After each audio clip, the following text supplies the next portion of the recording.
하나님의 사람 바울은 이런 말을 했습니다. 고린도전서 15장 10절에 내가 다 된 것은 하나님의 은혜로 된 것이다.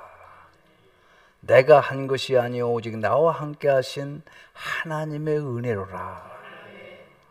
이 사도 바울이 고백한 것처럼 살면 살수록 깊이 느껴지는 것, 그것은 우리의 모든 것이 하나님의 전적인 은혜라는 생각이 듭니다. 살펴보면 하나님의 은혜가 아닌 것은 아무것도 없더라고요. 하지만 하나님은 그 은혜에 상당하는 그 열매를 찾고 기다리고 계시다는 것을 우리는 알아야 됩니다. 오늘 본문 누가복음 13장 6절로 7절에 보면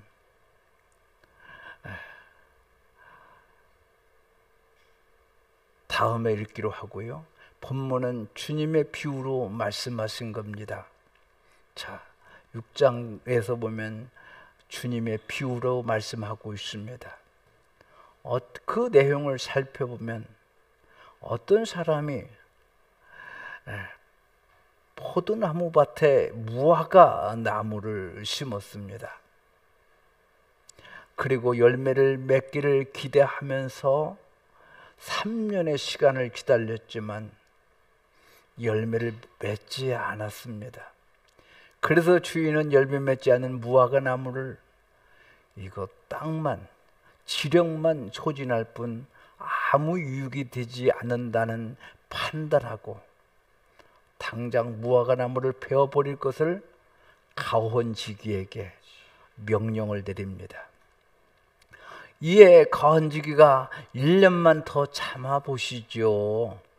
혹시 거름이 부족한지 모르겠어요.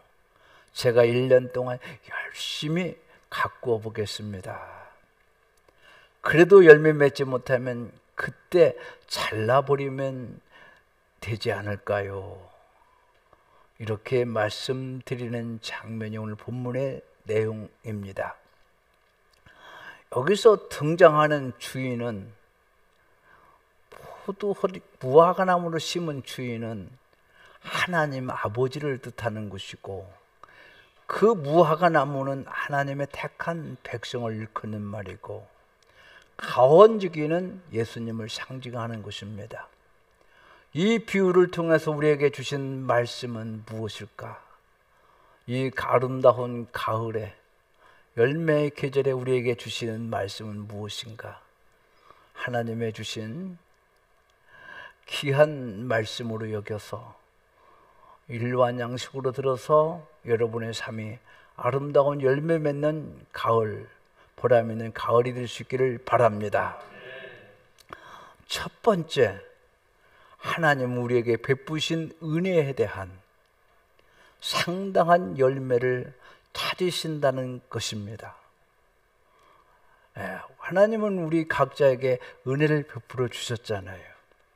어떤 이에게는 권세를, 어떤 이에게는 지식을, 어떤 이에게는 예능을, 어떤 이에게는 건강을, 어떤 이에게는 물질에 대해서 큰 은혜를 베풀어 주셨습니다. 하지만 그 은혜에 대한 상당한 열매를 찾고 계시다는 것입니다. 은혜의 상당한 부분에 대해서, 거기에 대해서 열매를 찾고 계신다는 것입니다.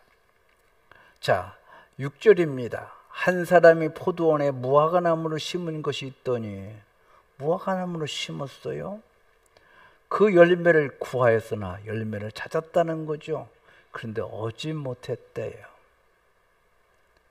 농사를 짓는다는 것은요, 우리가 남이 농사 짓는 거 참 보기 좋고요, 가끔 나는 자연이다 하는 프로그램에서 그거 살펴보면 참 재밌게 살고 행복하다고 말은 하지만, 글쎄, 텃밭이라 할지라도 농사 짓는 모습이나 집을 짓는 모습이나 집을 다시 보수하는 장면이나 참 힘들 것 같은 느낌이 들었어요.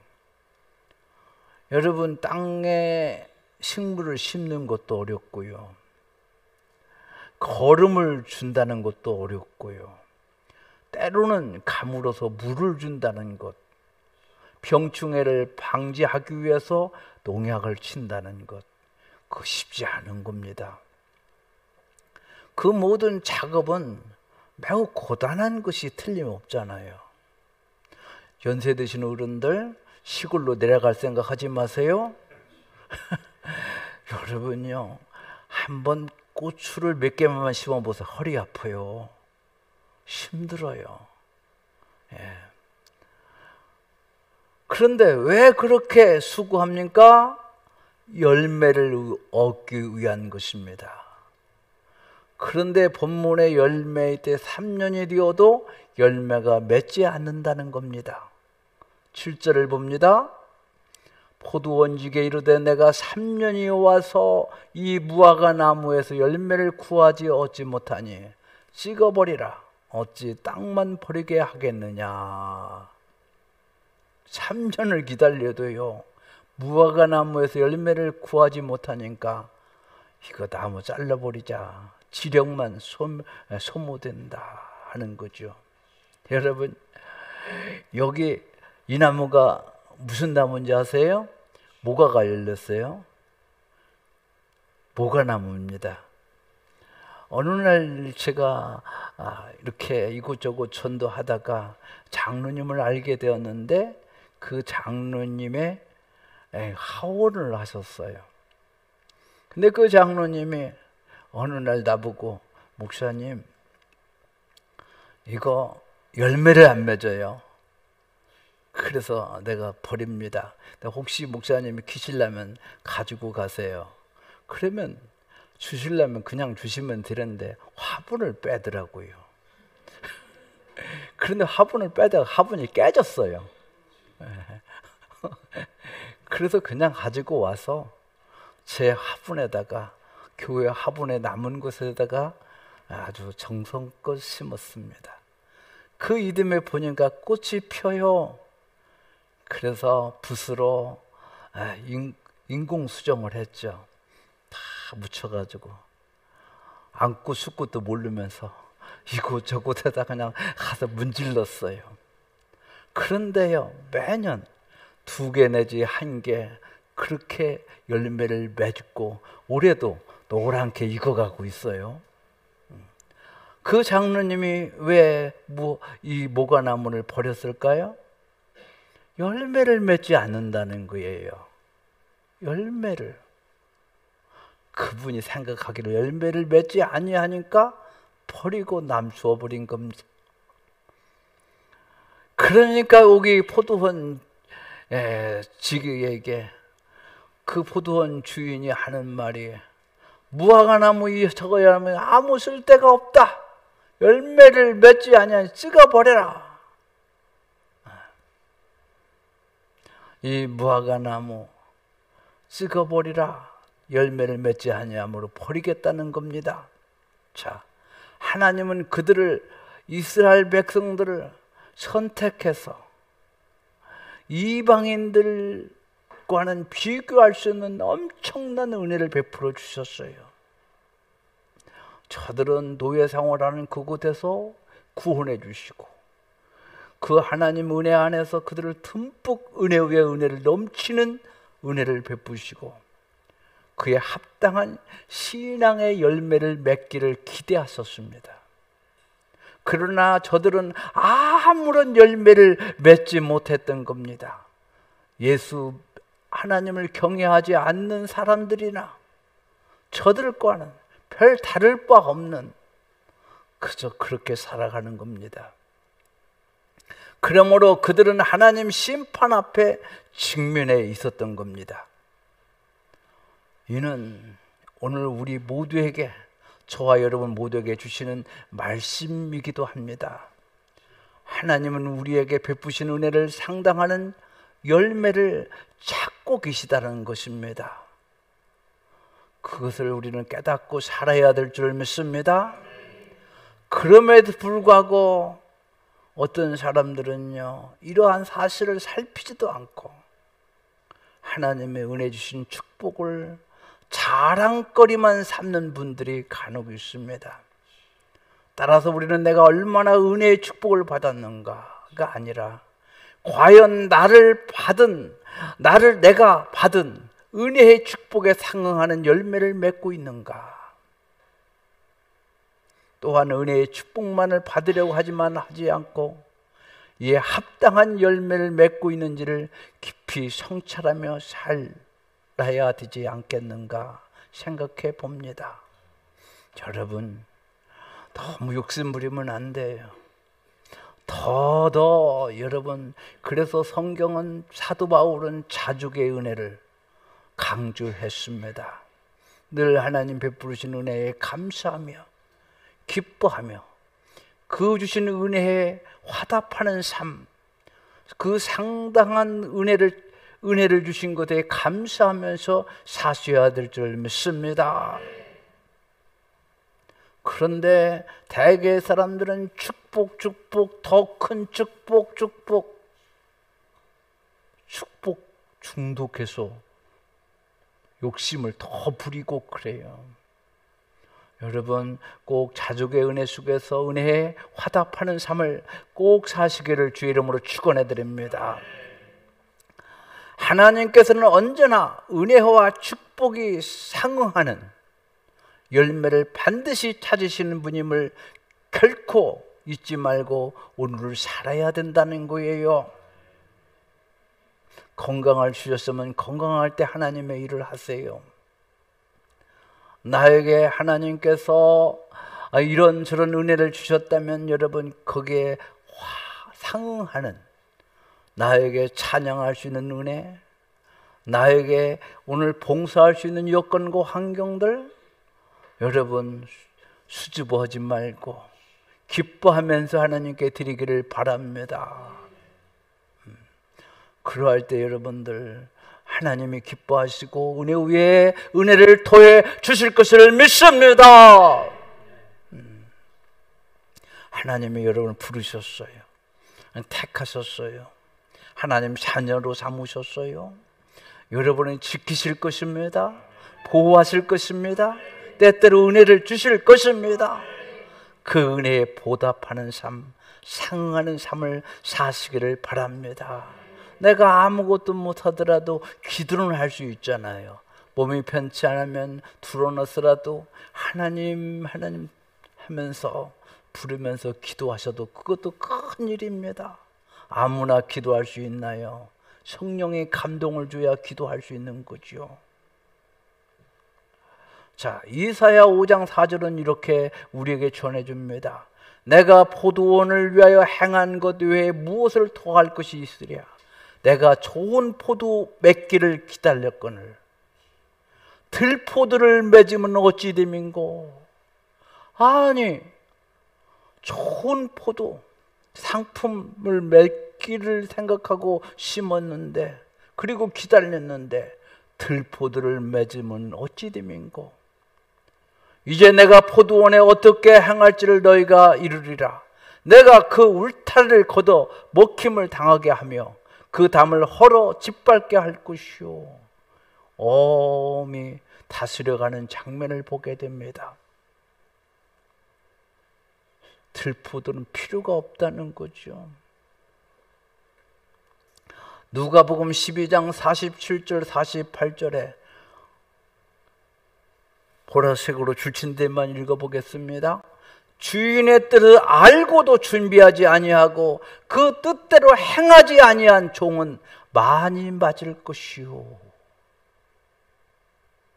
무릇 많이 받은 자에게는 많이 요구할 것이요 많이 맡은 자에게는 많이 달라 할 것이니라. 하나님께서 많은 은혜를 베푸신 자에게는 많은 것을 요구하신다. 많이 맡은 자에게는 많이 달라 할 것이라고 우리 주님께서 말씀하고 계십니다. 두 번째는, 오늘 본문이 주는 두 번째는, 은혜를 받고도 열매가 없는 것은 하나님께 손해를 끼치는 것이 된다는 겁니다. 손해. 자, 7절을 봅니다. 포도원지기에 이르되 내가 3년을 와서 이 무화과나무에서 열매를 구하되 얻지 못하니 찍어버리라. 어찌 땅만 버리게 하겠느냐. 무화과나무를 찍어버리라 한 그 이후 왜 그래요? 땅만 버리게 한다는 겁니다. 자, 이 말은 포도원 주인이 열매 없는 무화과나무를 찍어버려 간 진정한 이유가 무엇인지를 분명하게 설명해 주는 단어입니다. 열매 맺지 못하면서 계속 땅의 자양분, 영양분만 흡수하는 그 무화과나무는 포도원 주인에게 있어 단지 무용지물이 정도가 아니라 주변의 나무들에게도 피해를 주는, 그래서 반드시 제거해야 할 대상이 된 것입니다. 때문에 열매 없이 땅의 지력만 고갈시키는 무화과나무를 베어버리도록 한 것은 포도원 주인의 인격이 모자람이 아니라, 감정적인 것이 아니라 객관적인 사실에 근거한 판단이라 생각이 되어집니다. 여러분, 마태복음 25장에 보면 그 유명한 달란트 이야기가 있습니다. 25장 15절에 보면 각각 그 재능대로 한 사람에게는 금 몇 달란트요? 5달란트를, 한 사람에게는 2달란트를, 한 사람에게는 1달란트를 주고 떠났더니 자꾸 난 2달란트가 3달란트로 보여져 가지고요, 가끔 착각을 해요. 그래서 이 마태복음 25장 15절을 계속 찾아봅니다. 이게 3달란트인가 2달란트인가. 훗날 그러니까 하나님이, 이게 뭐 주인이라고 말했지만 비유니까요, 하나님이 각자에게 그렇게 줬다는 거예요. 5달란트 주고 2달란트 주고 한 달란트를 그 사람에 맞게 줬겠죠. 훗날 주님이 돌아왔을 때, 주인이 돌아왔을 때 5달란트, 2달란트 받은 사람은 배로 남겼습니다. 1달란트를 받은 사람은 1달란트 그대로 주인에게 땅에 묻었다가 되돌려 줬어요. 이때 주님은 이렇게 말씀하십니다. 이해를 돕기 위해서 현대인 성경으로 말씀을 드리면, 그렇다면 내 돈을 은행에 맡겼다가 내가 돌아왔을 때 이자와 원금을 함께 받도록 했어야 하지 않느냐. 그거 은행에 맡겼다가 이자라도 받아야 되네. 땅속에 집어넣고 처박아 놓고 뭐 있냐. 보세요. 그랬더니 28절에 그에게서 1달란트를 빼앗아 10달란트를 가진 자에게 주라 그랬어요. 뺏어서 줬다. 그러면 주인 입장에서는 계속 그대로 그러니까 다른 사람에게 줘야 맞는 거잖아요. 그래서 이 말씀은 기의 손실에 대한 책임을 묻는 하나님인 것을 보게 됩니다. 나에게 이것을, 많은 은혜를 너한테 줄 필요가 없다. 이제는 이 사람에게 줘야 맞지 않느냐. 그 얘기요. 기의 손실을, 경제적인 용어이지만 그것을 책임을 묻고, 또 그래서 그것을 다른 사람에게 주는 내용을 볼 수 있습니다. 마찬가지로 오늘 우리가 하나님의 은혜를 입었음에도 불구하고 거기에 합당한 열매를 맺지 못한다면 그것은 하나님의 기대를 저버리는 행위일 뿐 아니라 하나님께 막대한 손해를 끼치는 것이 되는 것입니다. 하나님이 은혜 주셨는데 은혜 주셨는데, 축복 주셨는데 나는 그렇게 살지 못해요.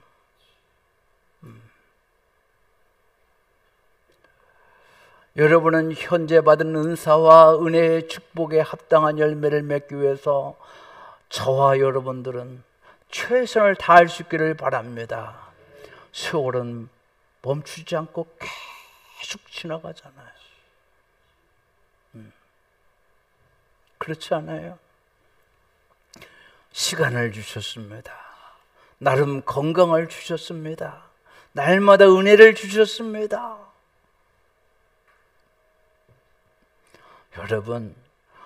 여러분 경제적으로 매우 어려우신 분들이 있을 거예요. 두려워하지 마세요. 하나님이 반드시 자녀들은 먹여 살립니다. 광야에서 만나를 내려주셨어요. 메추라기를 주셨어요. 그들의 신발이 떨어졌습니까? 옷이 찢어져서 여러분 더 이상 벗고 다녔습니까? 하나님은요, 책임져 주세요. 우리는 늘 은혜에 감사하면서 하나님께 영광을 위해 사시기를 바랍니다. 마태복음 3장 10절에 이런 말이 있습니다. 이미 토끼가 나무 뿌리에 놓였으니 좋은 열매를 맺지 아니하는 나무마다 찍혀 불에 던져지리라. 요한복음 15장 2절에 무릇 내게 붙어 있어 열매를 맺지 아니하는 가지는 아버지께서 그것을 제거해 버리신다. 여러분, 나무치기, 가지치기 할 때요, 속가지, 쓸데없는 나무, 이것은 필요가 없다 하는 것들은 열매를 맺지 않는 그 가지는요, 뚝뚝 잘라냅니다. 그리고 열매를 맺어 있으면 속가지라 할지라도 열매를 떨어질 때까지 기다리죠.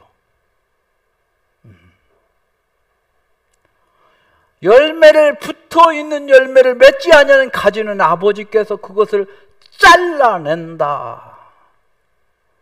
자, 세 번째입니다.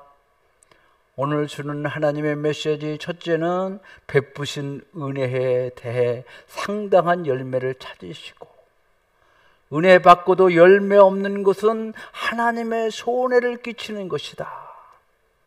세 번째, 하나님은 오래 참고 기다리시니 영원히 기다리시지 않는다는 것입니다.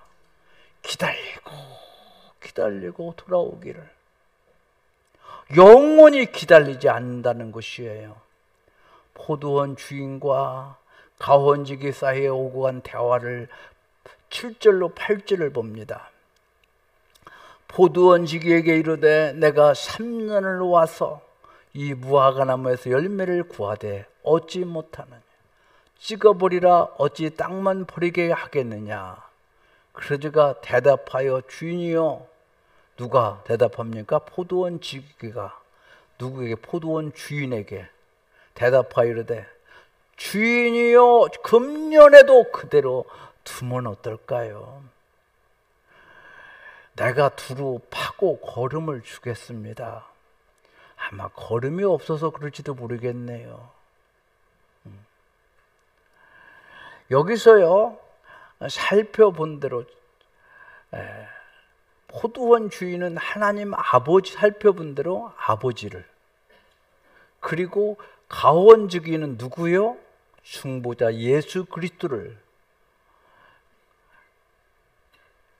그렇게 상징해서 말씀한 겁니다. 그런데 여기에 보면 포도원 주인은, 하나님 아버지는 3년을 기다리며 무화과나무에게 열매를 기대했다고 나와 있어요.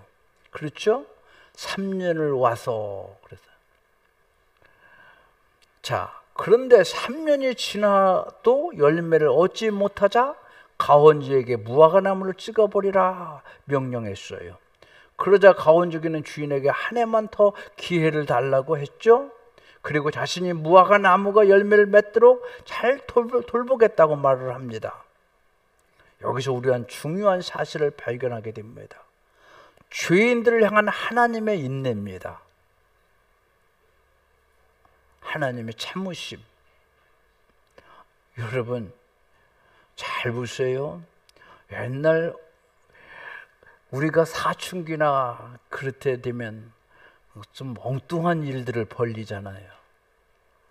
궁금해가지고 라디오를 뜯었다든가, 뭐 TV를 뜯어서 한번 살펴본다든가, 그러다가 안 간다든가. 저는 시계가 하도 궁금해가 뜯었다가 시계가 안 가가지고 아버지 시계를 얼마나 고민했는지 몰라요. 그러면 어머니 일 저지르면 누가 그래요?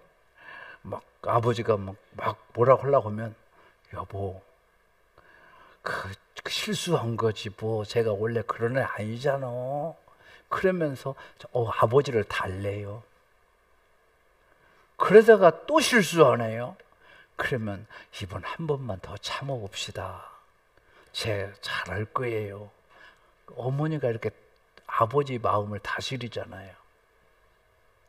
하나님 아버지가 쟤 안 되겠다, 이제 안 되겠다 하니까 1년 더 참아봅시다. 아버지, 제가 잘 제가 잘 관리해 볼 테니까. 여러분, 이것은 매우 죄인을 향한 하나님의 인내인데요. 이게 포도나무는요, 한 번 심잖아요. 무화과나무 한 번 심으면 한 3년 있다가 열매를 연다고 그래요. 그러면 열매를 하고 3년부터 기다렸을 거 아니에요, 예수님이. 그럼 몇 년이요?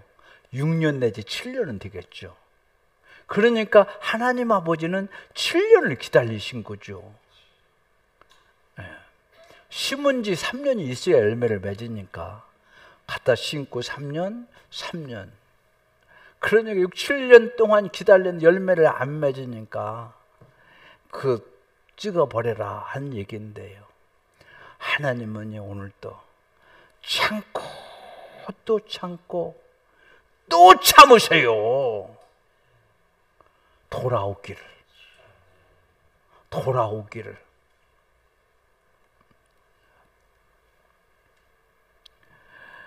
그런데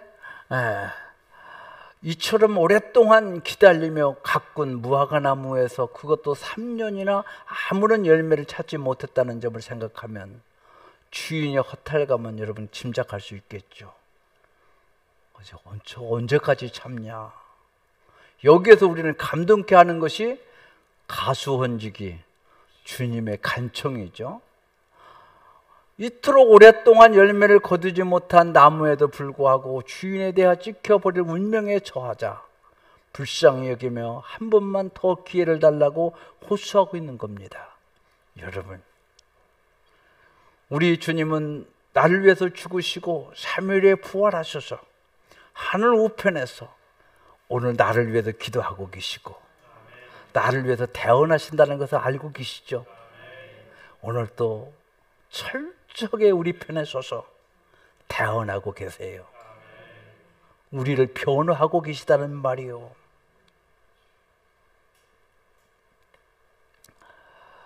손수 땅을 파고 거름을 주는 휴고까지 마다 않으셨던 과원지기, 이것은 바로 예수 그리스도께서 우리의 구원을 위해 수고하고 애쓰실 것을 상징하는 것입니다.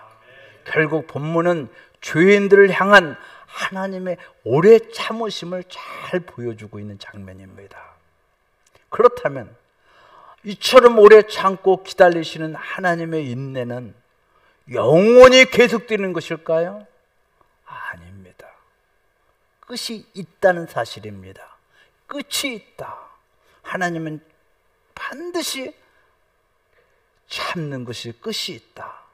자, 9절을 읽어볼까요? 이후에 만일 열매가 열면 좋거니와 그렇지 않으면 찍어버리소서요 하였다 하시니라. 1년 유예를 시킨 거죠. 마지막까지 거름을 주고 돌봤지만 끝내 열매를 맺지 못한다면 그때는 가차없이 찍어버리시는 것이죠. 그리고 이것을 그리스도의 사역과 고난을 통해 최후까지 은혜를 베푸셨지만 그러한 은혜와 인내마저 저버린다면 더 이상의 기회가 없을 것임을 의미하는 겁니다. 결국 예수께서는 1절 5절까지의 말씀을 통해서 이스라엘 백성들에게 회개를 촉구하는 장면이 나옵니다. 지금은 이 비유를 통해서 회개를 위한 기간에는 끝이 있음을 분명하게 말씀하고 계시는 겁니다. 그러므로 우리는 이처럼 오랫동안 참고 기다리시는 하나님의 인내를 결코 가볍게 생각하지 말아야 할 것입니다. 그리고 세상 사람들처럼 이러한 하나님의 인내를 하나님이 안 계시는 것을 착각하면 안 돼요. 전도서 8장 11절을 볼까요? 악한 일을 관한 징벌이 속히 실행되지 아니하므로 악한 짓을 하네. 내가 이런 일을 저질러도 하나님은 가만히 계시네. 하나님이 어디 있어? 그냥 없는 거야. 아니하므로 하나님의 이런 사람들이 있잖아요. 아이고, 저 사람은 정말 대책이 안 서네. 왜 저 사람은 하나님이 안 불러가고 계속 냉겨려 둘까? 우리가 이런 말을 하잖아요, 가끔. 징벌이 속히 실행되지 아니하므로 인생들이, 사람들이 악을 행하는 데 마음이 담대하도다. 하나님이 뭐 있어? 악을 계속 악을 행하는 거예요.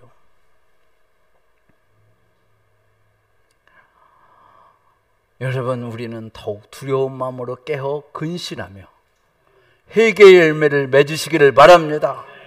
하나님의 인내는 하나님의 자비를 증거해 주지만 한편으로 그러한 인내가 끝났을 때의 크고 두려운 심판에 대한 엄중한 경고이기도 합니다. 여러분, 하나님을 경외한다는 것은 무엇입니까? 바로 이러한 사항을 포함하고 있지 않습니까? 베드로후서 3장 9절에 주의 약속은 어떠한 이들이 더 더디다고 생각하는 것 같이 더딘 것이 아니라 오직 주께서는 너희를 대하여 오래 참으사 그랬어요. 더딘다. 너희에 대해서 오래 참는 것이지. 그냥 참고 계신 거야. 지금도 아무도 멸망하지 아니하고 다 회개하게 이르기를 원하시느니라 라고 말씀하셨어요. 성도 여러분, 예수님께서는 이스라엘 안에 일어난 사건들을 통해서 모든 일들을 회개를 촉구하는 하나님의 메시지임을 말씀하셨습니다. 여러분의 주변에 작고 큰 일, 세상에 일어나는 일들, 작고 큰 일들, 여러분, 하나님의 깊은 메시지가 포함되어 있는 것입니다. 하지만 이처럼 회개를 촉구하는 하나님의 인내는 영원히 계속되는 것이 아니라 반드시 끝이 있음을 우리에게 가르쳐주는 비유의 말씀입니다. 1년 유예에 끝나면 그때도 늦지 않았으니 하나님 참아보세요. 따라서 우리는 이처럼 각종 사건을 통해 경고하시며 회개의 기회를 주시는 이때 더욱 깨어 근신하며 회개에 합당한 열매, 은혜에 합당한 열매를 맺음으로써 다가오는 주님의 재림과 심판에 대비하는 지혜로운 성도들이 되어야 하겠습니다. 나는 가끔 성도들이 개별적으로 만나서 이런저런 얘기를 합니다. 나는 따뜻한 언어를 통해서 어떻게 하면 따뜻하게 돌아와서 그러지만 때로는 엄히 주의 말씀을 증거할 때가 있어요. 근데요, 대개의 사람들은 돌아오지 않고 안 듣고 돌아오지 않더라고요. 그런데 얼마 후에는 돌아와요. 목사님 말씀이 참 말씀이 아니요, 내가 한 말이 아니요, 성령께서 하신 말씀입니다.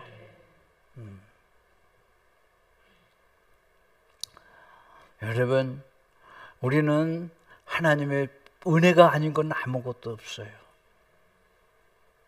분명한 사실은 그 은혜에 대해서 상당한 열매를 찾고 계시다는 겁니다. 우리가 은혜의 열매를 맺지 아니하면 하나님의 손해로 여겨서 그 은혜를 거둬가실 수 있다는 것도 우리는 알아둘 필요가 있고요. 또한 하나님은 오래오래 참으십니다. 정말 오랫동안 참으십니다. 7년이라는 숫자는 오랜 숫자입니다. 3년이라고 표현했지만 사실 신고 한 7년 정도라면 오래 참으시는 거예요. 그러나 하나님은 끝까지 영원토록 참으시는 분이 아니라는 것을 우리는 꼭 알아두어야 합니다. 너 정신 차려. 할렐루야. 이광호 정신 차려.